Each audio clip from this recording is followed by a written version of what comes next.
Guys, so linis natin to. Ano tatak na to, Kel?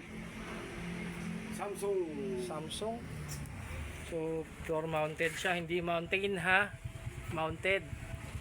Okay, nalinis namin yung harapan. Pero yung harapan, kulang pa yan. Kahit nalinis mo na yung harapan yan, kailangan nilinisin mo pa rin yung likod. Ito kasi yung madumi dyan, itong maduming part.